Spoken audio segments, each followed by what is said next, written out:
This is taking us back 51 years to before women had the opportunity for athletic success and athletic chances. So this is not moving in the forward direction. I view the Biden administration's proposed rule change as nothing more than an attack on women.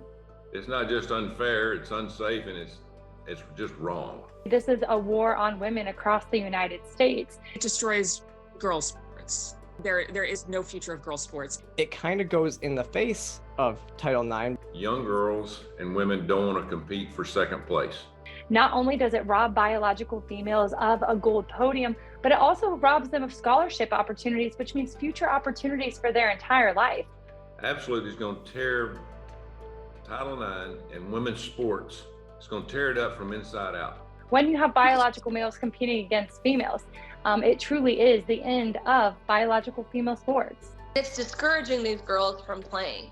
I think that you start to see the end of female sports. You'll have male sports, and then you'll have maybe, an open division, because that's essentially what it becomes if you can simply self-ID into those categories. I mean, let's talk about a locker room.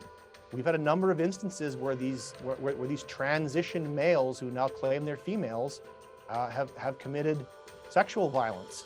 It wasn't kind and it wasn't inclusive to allow Leah Thomas to swim with us. It was actually the exact opposite.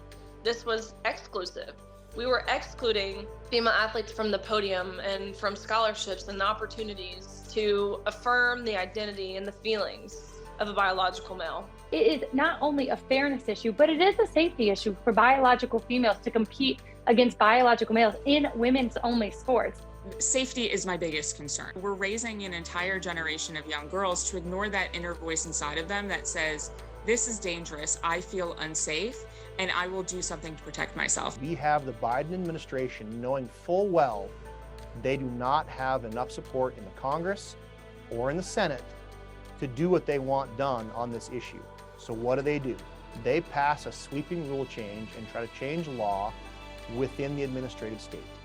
I don't think the Supreme Court is going to look kindly on that. This is going to cost a lot of money to a lot of schools because of the litigation and lawsuits that's going to follow it. Teachers are not trained therapists, and so we need to stop letting them think that they are and they know what's best for the child. The parents know what's best for the child.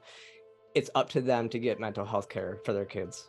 They know that men and women are different, especially if they're in the arena of coaching. They see the differences between men and women, but they're not willing to stand up or stand up for the truth and stand up for their athletes. Parents need to be aware of the laws when it comes to bathrooms and if there are school-sanctioned sleepovers. Your local school administrators and your local school boards need to hear from you.